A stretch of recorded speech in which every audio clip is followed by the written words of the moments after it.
आप सभी को वट सावित्री व्रत की हार्दिक ढेरों शुभकामनाएं। भगवान हम सबके सुहाग की रक्षा करे और उनको लंबी आयु प्रदान करे। आज की इस वीडियो में आप सुनेंगे वट सावित्री व्रत की संपूर्ण कथा और सावित्री माता की आरती। आप सभी से मेरा अनुरोध है कि इस वीडियो को अंत तक जरूर देखें। ज्येष्ठ मास के कृष्ण पक्ष की अमावस तिथि को वट सावित्री का व्रत रखा जाता है। इस दिन सुहागन महिलाएं व्रत रखकर अपने पति की लंबी आयु का वरदान प्राप्त करती। इस दिन सत्यवान सावित्री और यमराज की पूजा की जाती है। सुहागन महिलाओं द्वारा वट सावित्री व्रत रखने से उनके पति पर आया हुआ संकट भी दूर हो जाता है। ऐसी मान्यता है कि सती सावित्री ने इसी व्रत के प्रभाव से अपने मृत पति सत्यवान को धर्मराज जी से भी जीत लिया था। इस व्रत के 3 दिन पहले एक लकड़ी के पाटे पर लाल कपड़ा बिछाकर प्रतीक रूप में शुद्ध मिट्टी से देवी सावित्री, सत्यवान और भैंस पर विराजमान यमराज जी की प्रतिमा बनाकर स्थापित की जाती है। फिर व्रत के दिन सुबह स्नान आदि करके 16 श्रृंगार करके सुहागन महिलाएं वट वृक्ष अर्थात बरगद वृक्ष के नीचे बांस की टोकरी में इन सभी देवी की मूर्तियों को ले जाकर रखती हैं।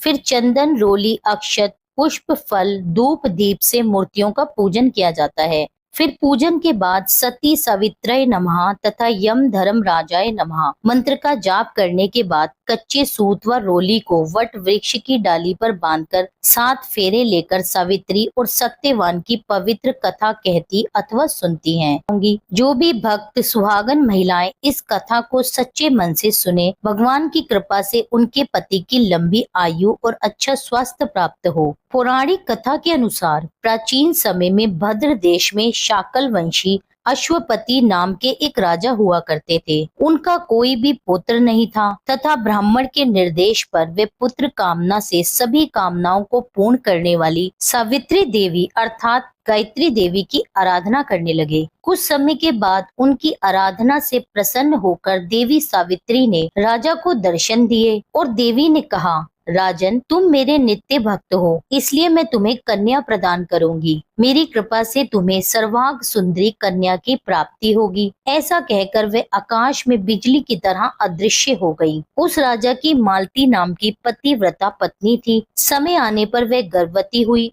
और उसने सावित्री के समान रूप वाली एक कन्या को जन्म दिया। तब राजा ने ब्राह्मण से कहा कि तप के द्वारा आहान किए जाने पर माता सावित्री ने इसे मुझे दिया है और यह सावित्री जी के समान ही रूप वाली है, इसलिए इसका नाम भी सावित्री ही होगा। तब उस ब्राह्मण ने उस कन्या का नाम सावित्री रख दिया। धीरे धीरे समय व्यतीत होने लगा। समय बीतने पर जब सावित्री युवती हुई तब सावित्री को वर खोजने के लिए कहा गया। तब उसने धूम्रसेन के पुत्र सत्यवान को ही पति के रूप में वरण किया। इधर यह बात जब देवर्षि नारद को पता चली तब वे राजा अश्वपति के पास आकर बोले कि राजन, आपकी कन्या ने तो वर खोजने में भारी भूल कर दी है। सत्यवान गुणवान और धनवान तो अवश्य है, किंतु वह अल्प आयु है और 1 वर्ष के बाद ही उसकी मृत्यु हो जाएगी। देवऋषि नारद जी की यह बात सुनकर राजा उदास हो गए। फिर उन्होंने अपनी पुत्री को बुलवाकर समझाया कि पुत्री, ऐसे अल्प आयु व्यक्ति से विवाह करना बिल्कुल उचित नहीं है, इसलिए तुम कोई और वर चुन लो।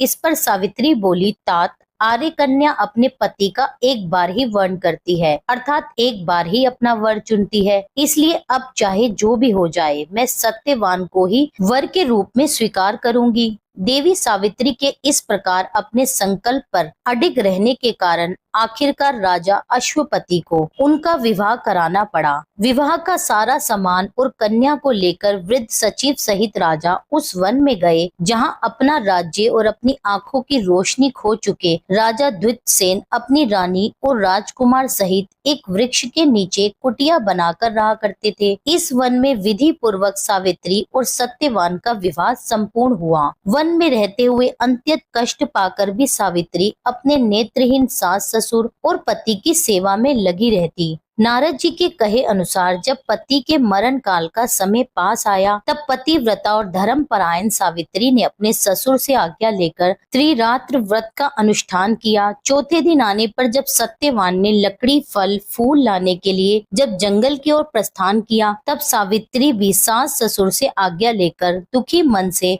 अपने पति के साथ उस भयंकर वन में चली गई। नारद जी के वचनों का ध्यान करके मन में अपार कष्ट रहने पर भी उसने अपने इस भय को पति के सामने उजागर नहीं होने दिया। पति का मन बदलने के लिए वह झूठ मूठ उसे वन के वृक्षों और पशु पक्षियों के बारे में पूछताछ करती रहती। शूरवीर सत्यवान उस भयंकर वन में विशाल वृक्षों, पक्षियों और पशुओं के दल को दिखला दिखलाकर थकी हुई और कमल के समान नेत्रों वाली राजकुमारी सावित्री को आश्वासन देते रहे। इस प्रकार से कुछ समय के बीतने पर सत्यवान ने कहा, सावित्री, मैं फलों को एकत्रित कर चुका हूँ और तुम फूलों को चुन चुकी हो, लेकिन अभी तक ईंधन के लिए लकड़ी का तो कुछ प्रबंध ही नहीं हुआ। इसलिए तुम वट वृक्ष की छाया में बैठकर थोड़ी देर प्रतीक्षा करते हुए विश्राम कर लो। सावित्री बोली, कांत, जैसा आप कहेंगे मैं वैसा ही करूंगी, लेकिन आप मेरी आंखों के सामने से दूर मत जाइएगा, क्योंकि मैं इस घने जंगल में डर रही हूँ। सावित्री के ऐसा कहने पर सत्यवान उसके सामने ही कुछ दूरी पर लकड़ियां काटने लगा। लकड़ियां काटते समय अचानक सत्यवान के सिर में पीड़ा हुई। पीड़ा से व्याकुल होकर वह अपनी पत्नी के पास आकर बोले, सावित्री, कि इस परिश्रम से तो मेरे सर में बहुत अधिक पीड़ा हो रही है। ऐसा लग रहा है जैसे कि मैं अंधकार में जा रहा हूँ। इस समय मैं तुम्हारी गोद में सर रखकर सोना चाहता हूँ। सावित्री से ऐसा कहकर सत्यवान उसकी गोदी में सर रखकर सो गए। जब सत्यवान सो गए तो राजपुत्री सावित्री ने उस स्थान पर स्वयं धर्मराज जी को आते हुए देखा, जो नील कमल के समान श्याम वर्ण से सुशोभित और पीतांबर धारण किए हुए थे।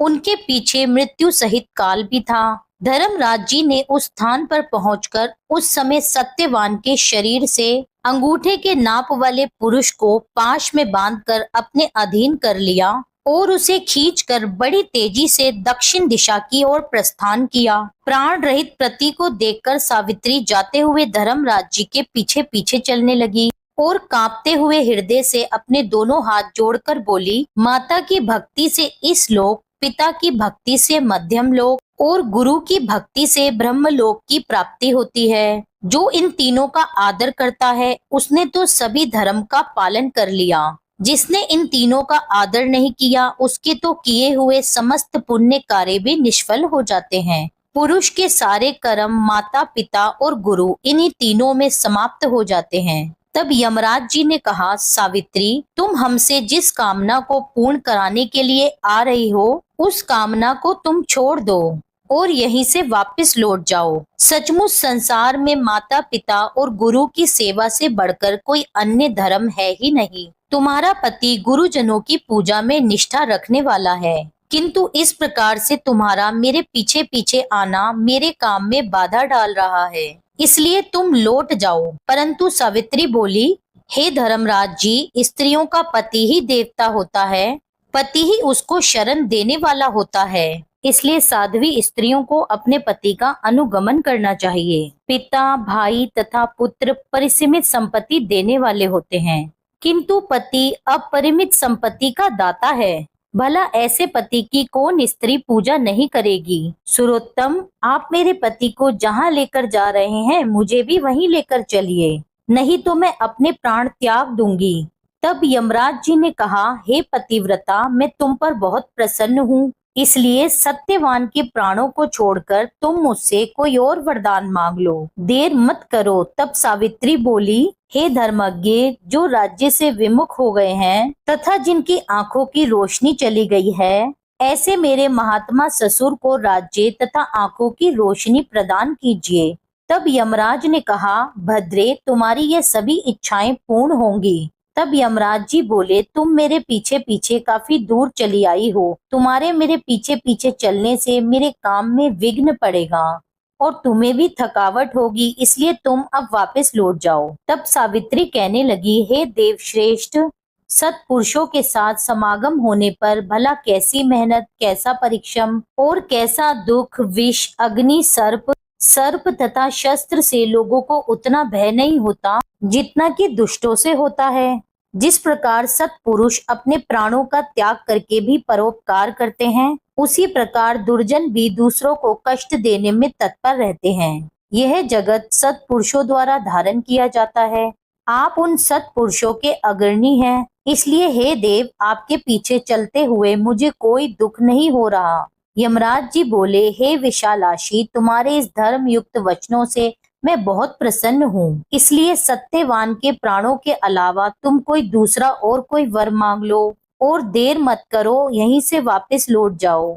अब की बार सावित्री बोली, मैं 100 सहोदर भाइयों की अभिलाषी हूँ। मेरे पिता पुत्रहीन हैं, इसलिए वे पुत्र लाभ से प्रसन्न हो। यह सुनकर यमराज ने सावित्री से कहा, तुम जैसे आई हो वैसे ही लौट जाओ और अपने पति की अंतिम क्रिया की व्यवस्था करो। अब यह दूसरे लोक में चला गया है, इसलिए तुम इसके पीछे पीछे नहीं चल सकती। क्योंकि तुम पतिव्रता हो, इसलिए 2 घड़ी तक और मेरे साथ चल सकती हो। हे भद्रे, सत्यवान ने गुरुजनों की सेवा करके महान पुण्य अर्जित किया है, इसलिए मैं इसे स्वयं लेकर जा रहा हूँ।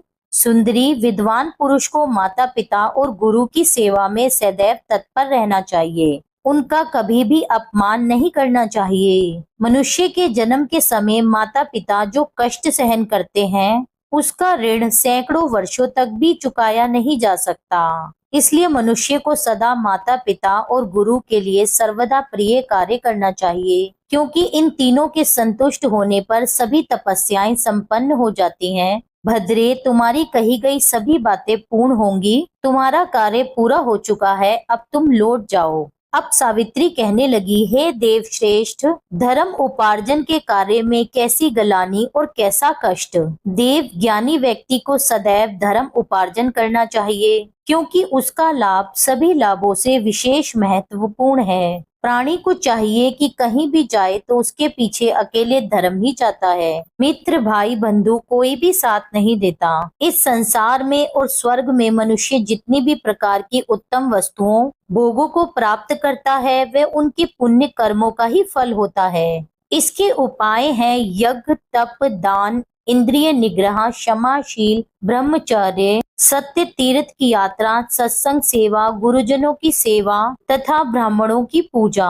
इसलिए विद्वान पुरुषों को सदा धर्म आचरण करना चाहिए, क्योंकि मृत्यु इसकी प्रतीक्षा नहीं करती कि इसने अपना कार्य पूरा किया है या नहीं। प्राणी संसार में सदा मृत्यु से भयभीत रहते हैं, किंतु पुण्यवान सत्पुरुष सदैव निर्भय होकर जीते हैं। सावित्री की ऐसी बातों को सुनकर यमराज जी फिर से बोले, विशालाक्षी, तुम्हारी इन धर्म युक्त बातों से मैं बहुत ही संतुष्ट हूँ, इसलिए तुम सत्यवान के प्राणों के अलावा अन्य कोई और वर मांग लो और देर मत करो, वापस लौट जाओ। तब सावित्री बोली, हे देव, यदि आप कुछ देना ही चाहते हैं तो मैं सत्यवान के 100 पुत्रों की माँ बनना चाहती हूँ, क्योंकि लोकों में पुत्रहीन की सदगति नहीं होती। तब यमराज जी ने देखा कि सावित्री लगातार उनके पीछे पीछे चली आ रही है, इसलिए उन्होंने एक क्षण की देरी किए बिना ही कहा कि सावित्री, अब तुम शेष कामनाओं को छोड़कर वापस लौट जाओ और मैं तुम्हारी यह इच्छा अवश्य ही पूर्ण करूंगा।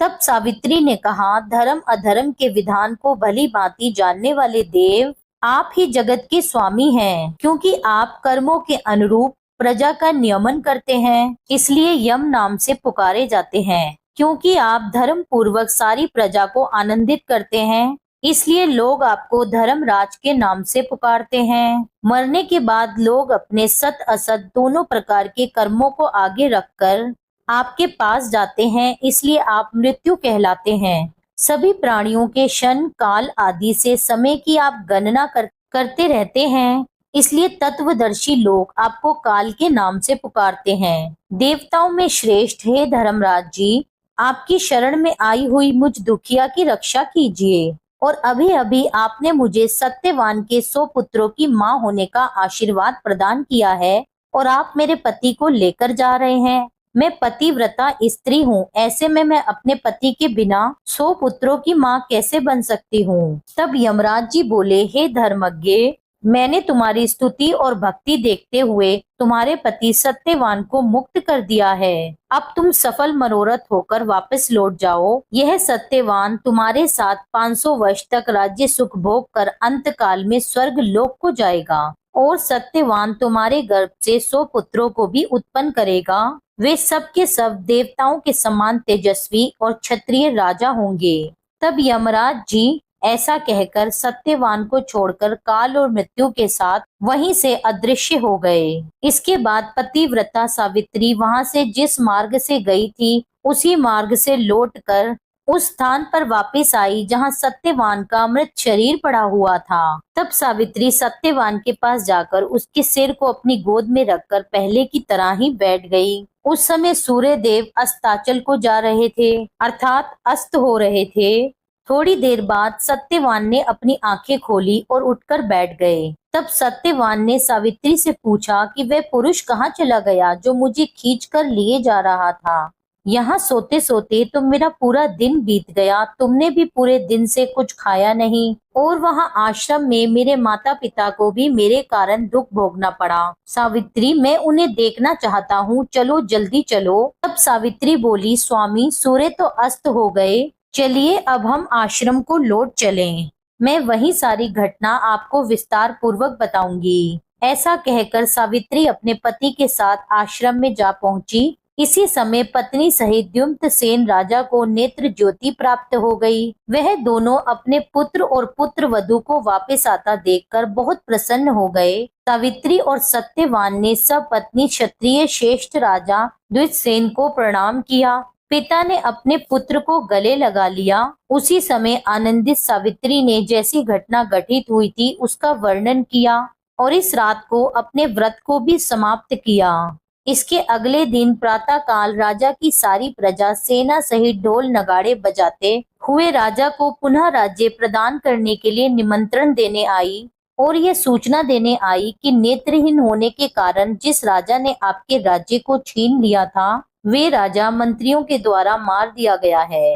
अब आप ही राजा हैं। यह सुनकर राजा द्युम्नसेन सेना सहित उस राज्य में गए और धर्मराज की कृपा से पुनः अपने राज्य को प्राप्त कर लिया और समय आने पर सावित्री 100 पुत्रों की माँ भी बनी। इस प्रकार पतिव्रता सावित्री ने अपने पितृपक्ष और पति पक्ष दोनों का ही उद्धार किया और मृत्यु के पाश में बंधे हुए अपने पति को भी मुक्त कराया।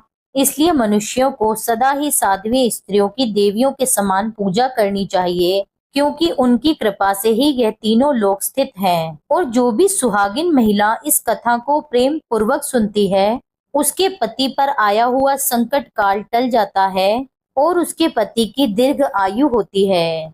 सावित्री माता की आरती। ओम जय सावित्री माता, मैया जय सावित्री माता। भवतारण दुख हारन, भवतारण दुख हारन, रिद्धि सिद्धि की दाता। ओम जय सावित्री माता।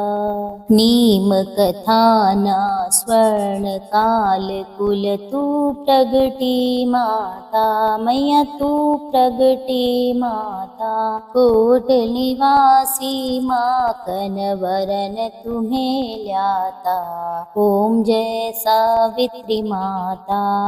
की भक्ति शंकर की दोनों सतचित से ध्याता, मैया सतचित से ध्याता। सत देखन को शिव जी भक्त को डसवाता। ओम जय सावित्री माता।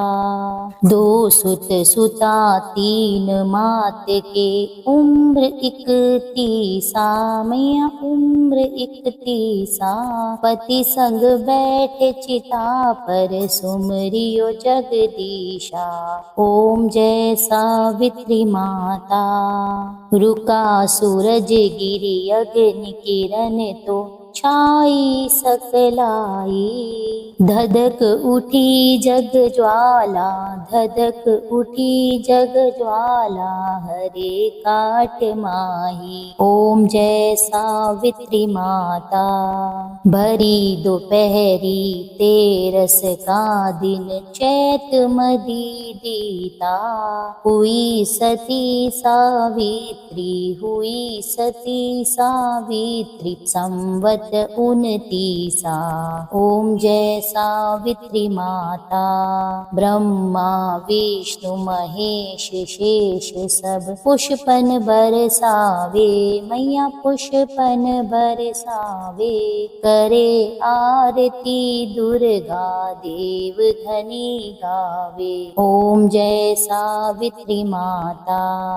दोनों कुल में प्यार मात तुम सतयुग दर्शायो, मैया सतयुग दर्शायो। देश धर्म कियो उज्जवल, देश धर्म कियो उज्जवल, जगती यश गायो। ओम जय सावित्री माता। बड़े देवरो अजब अनोखो, नौवत धर आवे। अटल जोत थारी जगमग, अटल जोत थारी जगमग, ध्वजयो फहरावे। ओम जय सावित्री माता। बुद्ध सुगंध चरणों को चेरो, संतु सिर नाता। संकट काटो सबका, संकट काटो सबका, जय जय शक्ति माता। ओम जय सावित्री माता। आरती सती माता की जो कोई नर गाता, कवे सुहास मैया जी की, कवे सुहास मैया जी की, कृपा दृष्टि सब पाता। ओम जय सावित्री माता। ओम जय सावित्री माता, मैया जय सावित्री माता। भवतारन दुख हारन, रिद्धि सिद्धि की दाता। ओम जय सावित्री माता। प्रेम से बोलिए सावित्री माता की जय। भगवान विष्णु की जय, भगवान शिव की जय। आरती के साथ ही कथा भी संपूर्ण होती है। आप सभी को मेरी तरफ से फिर से एक बार वट सावित्री व्रत की हार्दिक शुभकामनाएं। उम्मीद करती हूँ यह वीडियो आपको अच्छी लगी होगी। वीडियो अच्छी लगी हो तो वीडियो को लाइक जरूर करें। आपके एक लाइक करने से मुझे आगे वीडियो बनाने के लिए प्रोत्साहन मिलता है। ये वीडियो को अपने फैमिली और फ्रेंड्स में शेयर कीजिए। मिलती हूँ आपसे एक अगली वीडियो में, जब तक के लिए जय श्री राधे।